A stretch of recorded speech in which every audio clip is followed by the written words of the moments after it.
What did you do?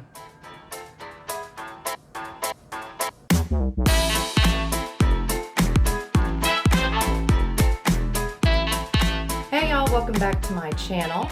My name is Amanda. I'm a small reseller. I currently sell on eBay as well as Niknax and whatnot. So in one of my recent videos, I showed a variety of different biscuit jars, covered sugars, things like that. There was maybe 12 or 15 total of them. And I had finally gotten all those listed. And last night I had listed the Homer Laughlin one. So here was the Homer Laughlin. And you can see the mark on there.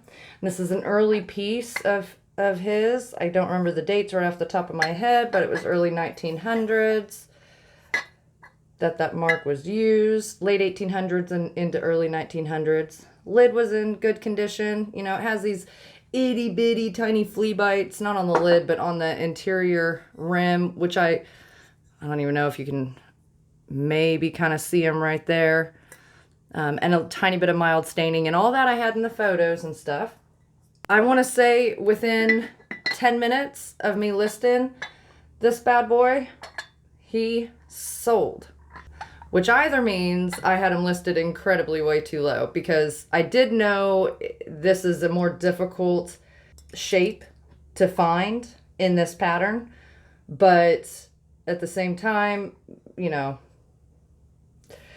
I think I had it at $36, and somebody bought it just directly out within a few minutes of me listing it. So, which is great.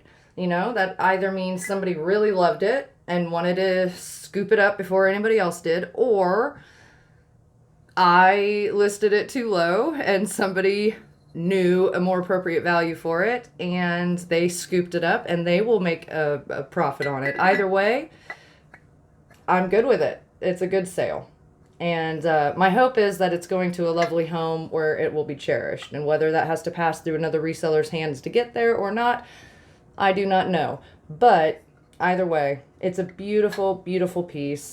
Absolutely stunning. And I'm very happy it sold. So we'll get that wrapped up in just a second. All right, the next piece that sold last night was this guy, or maybe way early this morning. Either way, this guy here, I've had him listed on eBay for probably a year or more. I think I've had my eBay account technically open for a couple years now, but just as of last July, really got heavy into listing and everything on it. So, but this is a Majolica piece. It is lead glaze. It does instruct you on the backside to not use it for food purposes, but I want to say that was written in French or Italian. I'll have to look. I did send an offer on him, and I think I had him listed for 38, and I sent an offer for 30, and somebody went ahead and bought him. So, but he's this super cool. Let me give you a close-up of this dude. I mean, he's just chilling.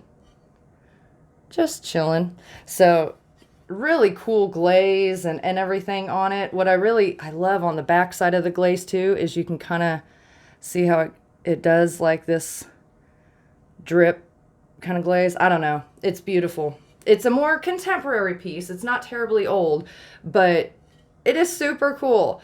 And back in the day when I first moved out on my own, I collected frog things like this, like, oh, let me go grab this other guy. He's not listed. He sits on the toilet, the back of the toilet in my bathroom. Let me grab him. Okay, so this guy. Let me move this. This guy here. I don't think he had any markings on him that I can see. I know he's at least no less than 20 years old because I got him when I was in my late teens, early 20s, and I'm 39. So he's got a little age to him, as do I. But we're holding strong, me and this dude. But I just love him. I love this glaze that they did down here, and he's just chilling. And he's, a trinket dish. You could use him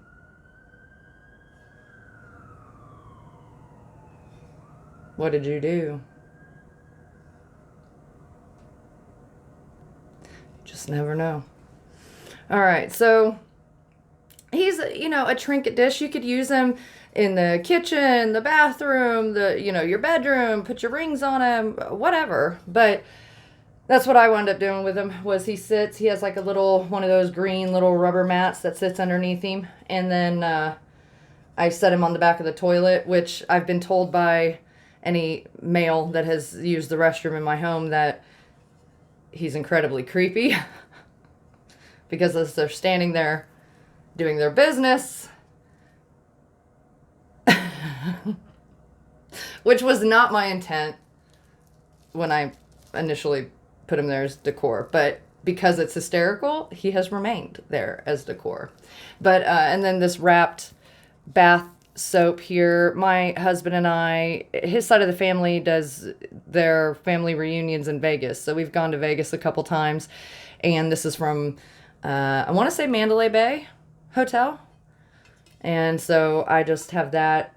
That's probably 10 years old or more now. I was thinking maybe I should sell him. I really don't have much of my frog decor anymore. And while I love him, I think he's adorable. He has no chips or cracks, or I don't see any crazing or anything on him, which is kind of weird because he's been in the bathroom for 20 years. But he's in really great shape, and I thought maybe I should sell him. I'm thinking it over. Let me know if there's anybody interested in him. I'm not against selling him. I don't know what he goes for. I haven't obviously looked him up, but I thought I'd show you. You know, spend a couple random minutes of going over something pointless but adorable. All right, so let's get these 2 packages wrapped up real quick, and I'll get them over to the post office so they can get on their way to their new homes. And then I am terrified of the next part, and we'll enter it cautiously. But I kind of want to start down the jewelry rabbit hole. And I will forewarn you, I am not super experienced in jewelry. I have very basic knowledge. I do have a couple jewelry collector books, and we may wind up referencing, out of those to some degree. But in all honesty, I'm counting on you guys to help me. So there's a lot of it, and there's no way I'm going to be able to get all of it into this video. So I figured I would pull out a couple smaller portions and we'd go through them. And I could get your guys' feedback on them and stuff. And then I figured here over maybe the next couple videos or something, we would just kind of continue going through the jewelry, which I love jewelry. I hate listing jewelry. I love buying the jewelry. I hate listing jewelry. I just don't have a strong knowledge base in it, and so it terrifies me. And so it's one of those things where I have sold very little of it, and it makes me so nervous. And then the other thing is that, like, if you go on eBay and stuff, please don't get me wrong. It's not that you can't make good money on your pieces and stuff. And whether you sell them on eBay or Cherish or wherever, you can. But the market is saturated. So things like your photos, your description, your item details, all that stuff is going to be so important on your listing, because people will skip right by it if it's not, superb. So that part doesn't intimidate me as much as not having the information or correct information for the listing. And I am hardcore, like, if I can't say it with confidence, I don't put it in there. So let's get packing these packages, though. Quit yammering on with pointless All right, so the first item I'm going to package up is going to be the Homer Laughlin biscuit jar. And it's going to go in a 12 by 8 by 10 box, which is what I have pulled out here. This box is one that I get from Walmart. They don't have this size available in the USPS boxes that I normally would get for free. But I want to say this box size is either 68 or 89 cents. I don't know. It's somewhere around there. So they're not terribly expensive. And so pretty much every time I have to run to Walmart, I pick up 5 or 10 boxes at a time. And that way I generally always have them on hand. So the first thing I typically do is prepare my box. I try to keep the tape as straight and nice and neat as I can, but tape generally has a mind of its own. And so that is not a part that I necessarily lose sleep over. Now that the bottom side is taped, I'm gonna do the inside. So I do the interior of those 2 bottom flaps that we did from the outside. So I do this part on the inside of it as well. And then the 2 extra little flaps in there, I put a piece of tape on also.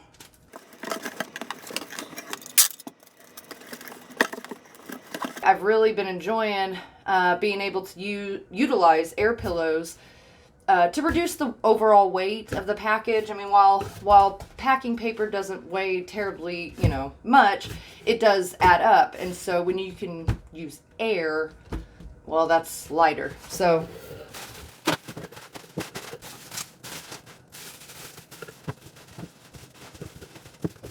I've got air pillows in the bottom, and then I lay a couple pieces of just small bubble wrap on the sides, and really that is what allows me to kind of get down in there and tuck in between the box and the item.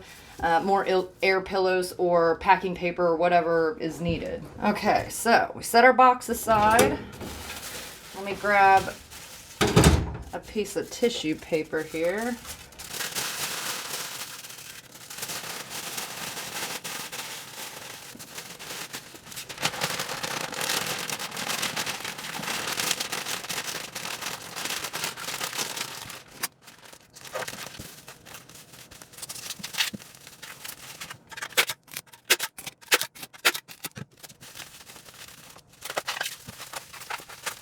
Okay, now on this piece, I'm not going to use tissue paper to stuff it because, well, that would be quite a bit of tissue paper and probably not do it a whole lot of justice. Even this paper is pretty thin. I'm going to go ahead and put regular packing paper in there.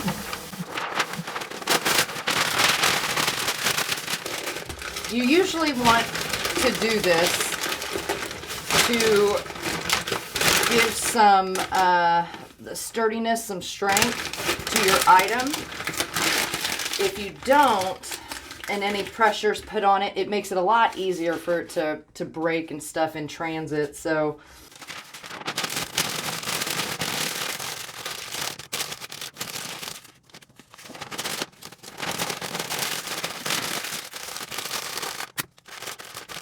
you want to feel for where the handles are, and those are right here. I want to make sure I'm going to give plenty of support to those handles as well.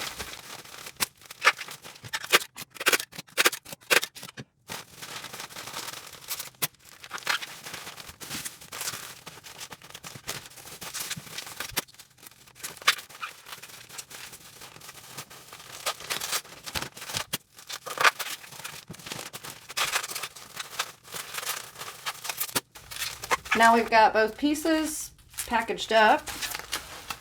We are going to get them in the box. So, grab us some pretty tissue paper here.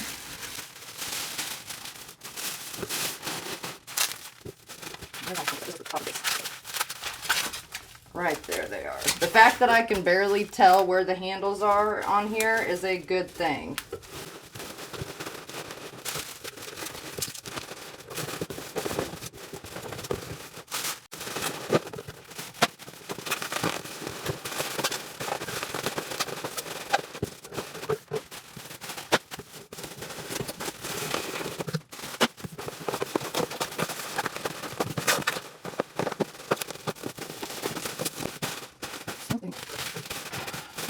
We have our first package done.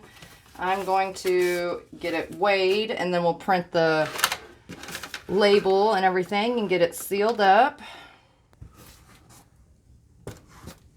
Okay, 2.5. We've got our label ready. I always print out a packing slip. It's not the end of the world if you don't include one, but I try to always remember to put one in. And then I always include a little thank you card in there as well. I want to make sure this has good protection. And there we are. You hear that? That's what you should hear. Nothing. Okay guys, we're back from the post office. And I went ahead and pulled out the tote full of different jewelry items. And then there is this plastic shelving, also full of jewelry items. There's a few pieces sitting here that here recently I was planning on adding to like my whatnot sale. Like this is some sort of, I don't know, I'd say almost like an acrylic resin sort of ring. It's got this stretchy band on it. And then this little cute watering can. Probably not a whole lot of value in those, but definitely could be good giveaways. This little bag of different Disney things. I think they're all Frozen related. And I was probably gonna group them just most likely in a lot together. These earrings, they're super cute and fun. I think they're more contemporary, but they're missing, one of them is missing one strand of bead. And so I may just add them to my, I have a pile basically, or a few different boxes set aside with jewelry items that are broken, but you could still reuse or repurpose the pieces, like, you know, cannibalize them or fix them or whatever. Use them for crafts, you know. So I do have a few books, jewelry books. Got one of the Warman's guides here. And like I said, I get a lot of my books from Better World Books, and those are, from what I can tell, they're all like donation from libraries that are getting rid of books, and so they donate or they sell them to Better World Books, and then they sell them, you know, at a cheaper rate than what you'll commonly find. So here's a Warman's price guide, I'm guessing. Yeah, price guide to the 19th and 20th century jewelry. So, decent book to have. Art Nouveau jewelry and fans. I've always loved the look of Art Nouveau jewelry. I'd say that's probably one of my more favorite styles and eras of jewelry. But this book here has a lot of info in it. What I do tend to find with collector books, especially ones like these, is they're going to show you a lot of the high-end stuff. The stuff that was in, you know, fashion catalogs and all that kind of stuff, which is great, and you can come across it. But, you know, even in Victorian periods, they had things more along the lines of costume jewelry. And so it's harder to find references on more of your everyday jewelry that people would utilize. This one here, I really like this. This is a reproduction catalog from 1896. And it goes through all kinds of stuff, you know, dresses and everything. But a big bulk of this book is jewelry. But it's all fancy, elegant, you know. Again, it's going to be a lot of the stuff that you can come across for sure, but a lot of this is going to be higher end pieces. And so again, it leaves you kind of unable to identify some things. and A Collector's Guide to Costume Jewelry. I thought, oh, okay, this will be a great book for that. And it is, it's pretty decent. But even costume jewelry has high-end costume jewelry, which is great. That's what you want to look for. However, that's not the only kind of jewelry you're going to find, you know, available on eBay and stuff. And of course, in this book, they're going to show you, like, you know, the best examples, the most expensive examples, the, you know, not always the stuff, the everyday stuff that you're going to come across. This is going to be fashion designer, top of the line, you know, Trifari, all that kind of stuff. And so anyway, I thought I'd show you these books to show you I have a few, but how much of the jewelry I have will actually be in these books is up for debate. So we'll see. Okay, so I'm like really nervous and don't know where to start. Golly gee. Okay, so down here in this tote is primarily all stuff that my aunt had given me. It was like a lot of her costume jewelry. And so some of it's more contemporary and some of it's older. I guess we can start with some of that. Let's see, what else do we have in here?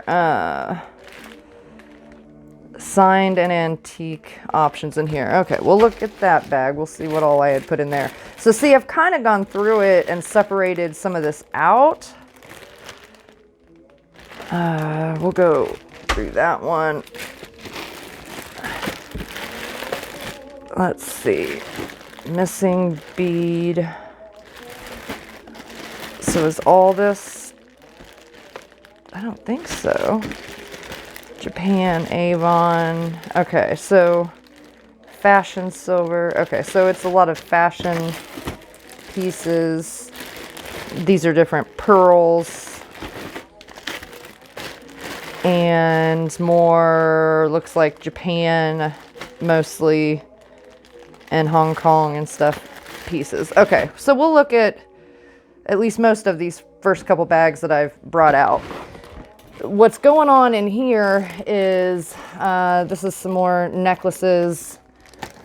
Let's see if I can open this. So I have like some old sets here. Oh, I love this one. Whoops. This one here.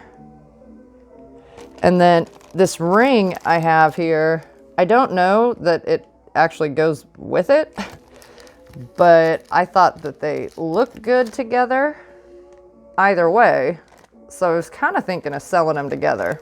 Anyway, I think these down here are some sets, you know, some costume jewelry sets, stuff like that. This bag has watches in it here. This bag is, oh, batteries and watches. So some sets of jewelry, batteries and watches. This one here is a lot of earrings. What's down there? More earrings. Yeah, I think it's all earrings in there. This one here is necklaces. All kinds of stuff. Up here's bracelets and everything.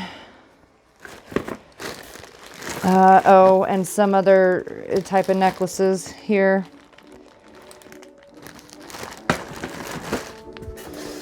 And up here, this stuff here is what, signed or designer like stuff. And then this little box here has stuff that is real gold or stones, or antique.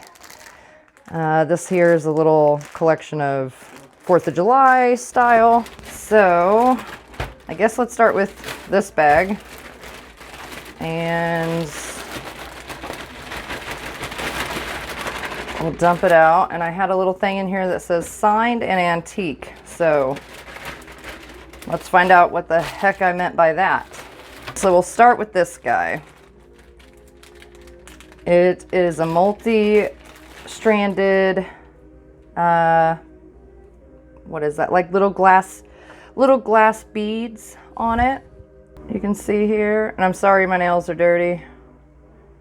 I feel like every time I film, my nails are dirty. It happens. I don't believe this has any maker's mark on it, but it's in excellent condition. And let's try putting them on here. Yeah, so I would imagine that this is a made in Japan piece. It doesn't say that on it, but I feel like it would. It kind of gives me the vibes of maybe 50s or so. It's got this hook clasp thing going on here. So good condition though. I don't know anything else about it. That's obviously, it's not real gold. It's gold toned clasp on there. But there's that one. All right, so then we've got this one here. Is faux pearls, I believe, and these little clear like rhinestones that are encased, I guess you could say, in this silver tone banding. There is no, oh no, I'm lying. There's a clasp here, which looks like it's in good condition. There's no marking on it.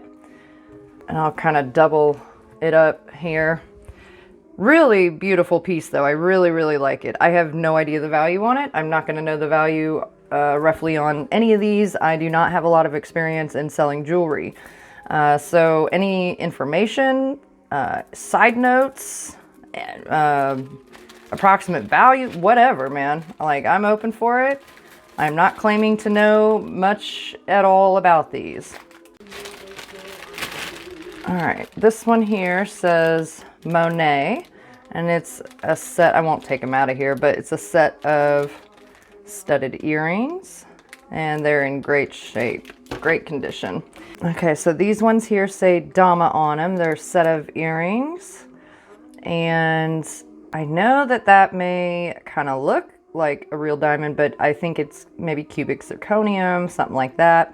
It's very refractive, but if you look at it under a loupe, you will see, you know, tiny scratch marks and stuff. And diamond is one of the most durable stones.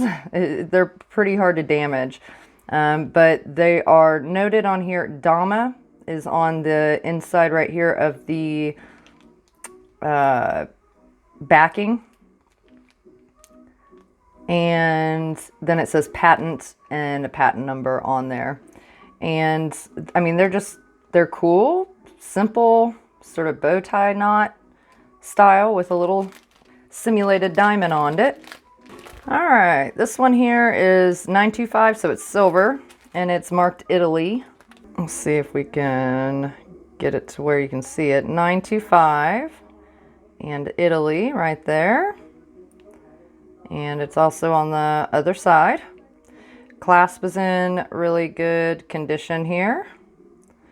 It probably could be polished or something to make it shine more, but it's kind of a short chain. It's kind of dainty and delicate. It just comes down to this, you know, little drop right here, and that's it. Very, very pretty though. 925 silver on that one. So on ones like that, I mean, there's not a whole lot of decorative value there. It's Italy, so it's still kind of generic.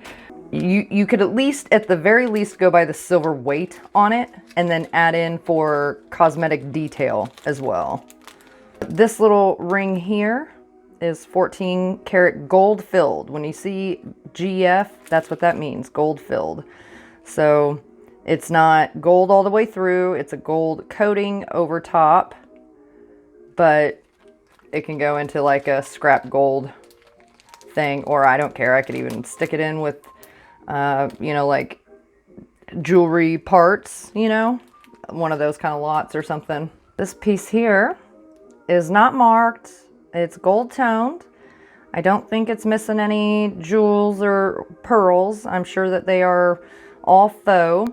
One thing that tells me they are faux or simulated stones and pearls is because the backing of them here is closed. And normally if you have a real jewel or gem, you would want the backing of that open so the light can refract through it. And so anytime you see them completely closed, that should be a good indicator that it is not a real stone. It doesn't mean it's not pretty. It's just, it's not a real stone. Cute little bow tie with, you know, like a faux clock. This is just painted on. It is like a mother of pearl piece there. So I imagine this is probably around 1950s, would be my guess. This one here, it's not marked. I'm not sure, you know, who made it. It's obviously just a costume piece, but the clasp is in good condition. There's no wear to the metal. The faux pearl is still there. It's kind of got that starburst thing going on, which, you know, that part of the design alone would lead me to think this is probably 50s or 60s, something like that. But it's got your regular, what is that, a C clasp here, and it swings like that and pops out, and it's all in good shape. But very cute costume piece. Again, this one here is not marked, so it's just gold toned. It's kind of delicate. These are somewhat easy to bend here, you know. It still has its original faux pearl there. Has the nice, again, I believe it's called the C clasp. And that's in good working order. Comes out, I would say that there's very, very, very mild wear to the metal. You might be able to tell. It could just need to be, you know, kind of polished up a little bit. But still in really good shape. Here is another unmarked gold tone. Still has the original little faux pearl. Made to look like a maple leaf, I believe. Backing of it is in good condition, again with the C clasp, and it also works. This is a little teeter-tottery here, but it is secure. So it's got some nice detail on it though. All right, and again, another leaf design. I don't know what this leaf would be here exactly, but it has its like clear rhinestones here. The prongs on them are in pretty good shape. You're gonna know if they're more high-end rhinestones or true gemstones if you can easily lift these prongs or not. Ones that you cannot lift easily means that these are a little bit more, you know, better quality or potentially real ones. Because better quality ones you would not want falling out. There is a little bit of a bend right here on this, but it still does work just fine. This comes right out and it latches appropriately. Now this one here is more of a pendant, and I'm sure it's more contemporary. I am not 100% sure who the maker is on this, but the back of it is Gemini, May 21st to June 21st. So for a Gemini out there, I would think that this would be a fairly easy enough one to sell because there's probably plenty of Geminis. But gold tone with kind of a sterling, or not sterling, like a stainless steel sort of look on the faces of the people here. But still in good condition. Okay, this one here, vintage silver toned. The silver is in great shape, no markings on it. And it is another C clasp that opens up nice and evenly there, nice and easy there. Somewhat of an intricate design, original pearl here. Then it makes it look even like there's more pearls, or like it's bigger because there's these extra little petals right here, almost like they're cut out from here. You see the difference on my nail? And so it like refracts the light back, but nice design on it. I really like that piece. And like I said, I don't really see any wear to the metal at all, so that's great. Now this piece I really like. It's also unmarked, gold tone. It's got these amber rhinestones in it. It is open in the back, but the rhinestones have like a gold paint on them, probably to help keep that nice amber color looking nice. Clasp is in good shape as well on it, but just a really cute, super cute pin. I really, really like that one. All right, now some of these next few pieces I think are a little bit older. So you can see this one here is, I don't know if you would just call that stitched one, but it's a pin. Still has that C clasp. That does work. Yeah, it's unmarked. So, but a really cute pin. I don't know what the age on it exactly would be. The gold looks like it's still in pretty darn good condition. You know, it gives me Victorian vibe, but I don't know that that's the age of it or not. And I can't remember off the top of my head when this type of clasp really came into, you know, popularity and stuff. I feel like it's been around quite a while. Okay, another pin. It's in pretty darn good condition. Very, very mild, if any, wear to the metal. It still has its faux pearl. Looks like maybe some black enameling. Yeah, I think that's black, not a dark blue. I think it's black, but no markings on it. It's again with the C clasp. That works. So very cute little decorative piece, just a simple bar. All right, now this one I feel like is a little bit older. I feel like it's definitely got some age to it. The metal on here, it's overall in good shape, but it does have a little minor wear, but I'm not sure. Some of that could just be, you know, cleaned up or polished off, but I'm not going to attempt to do that because I'm not super knowledgeable in doing that. So I would rather it go to somebody that knows how or can get it done or whatever. But very cute, very, very dainty piece. The clasp on this one also still works. Let me give you a look at that. A little bit different. This is, what do they call that? A C hook clasp. So still got good tension here. And then that guy just slips back underneath there and he stays in place. But I feel like this one has some age on it. Again, I don't know how much age that would truly be. Okay, so here's another strand of pearls. It's more, let me back the camera up. So this is more choker style. Let me lay it on here so you can kind of see what I'm talking about. A little more choker style, but I do think these are actually real pearls. And part of the reason for that is you can probably see that knotting between each bead there.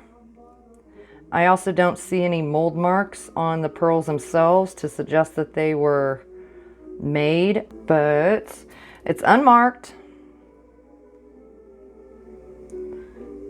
Seems to be in really good condition.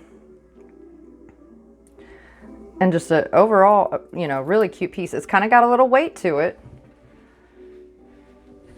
but very cute, very elegant.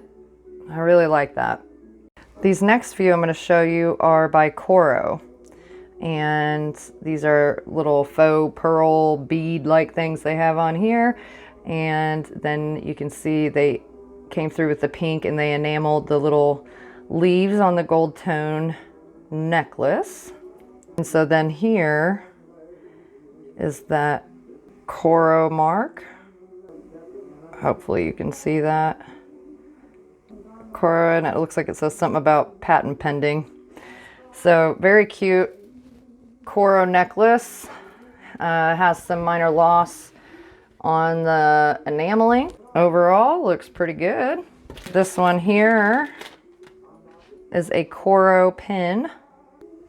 Hopefully you can see there, it says Coro on the bracket right there.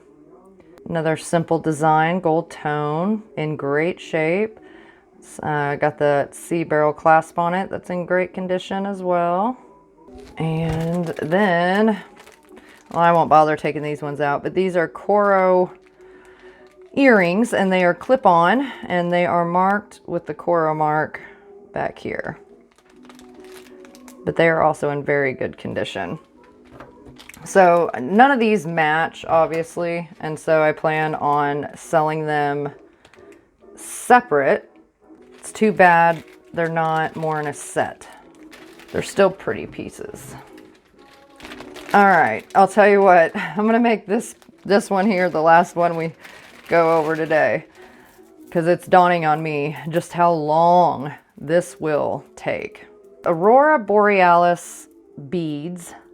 I imagine this was supposed to have something here for this to hook onto. I might have something that would match this and I could use it, but anyway, I thought I would show you this for these beads. They're so pretty. So pretty. I think they're glass beads. So I definitely wouldn't throw it away. These can be reused if I can't find a hook to go with it.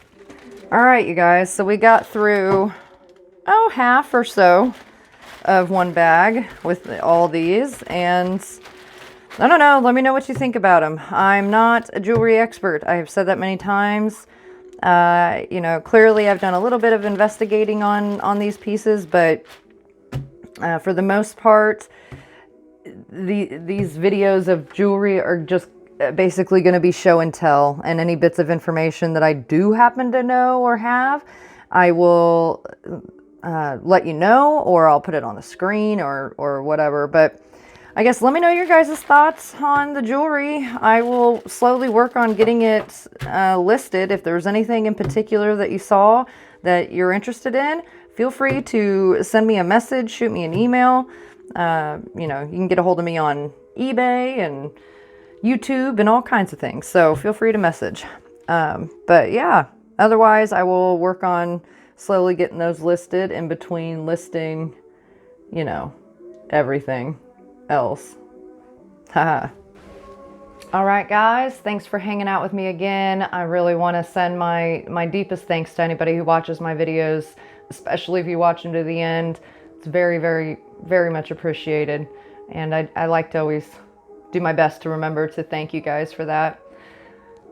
And anybody who goes and purchases anything from me, you have my deepest gratitude. Absolutely. Well, tomorrow, Saturday the 16th, will be my next live sale. And I think I have pretty much everything loaded in the bins as to what will be available. So if you want to go over there and scroll through and check it out, or bookmark it, go for it. I'll have the link in the description of this video for you. And Theodore will be there, I'm sure, to entertain us and annoy us, and you know how he does, all those things. Come join me on Whatnot for a live sale. It'll be fun.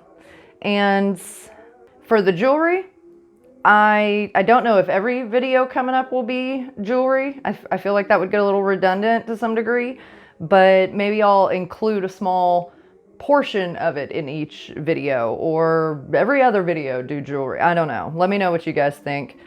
But I'd like to start getting some of this listed. It's definitely like the dark closet of my death pile, and it terrifies me because I just don't have a strong knowledge base in it, and I need to learn. So we're gonna go through it. We're gonna figure it out.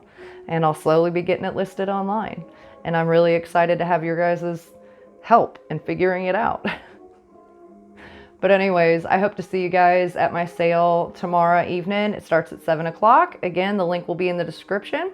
There's also links to my eBay and Niknax store in the description. Feel free to go check those out too. But otherwise, guys, I think that's it for this one. And I'll catch you on the next one.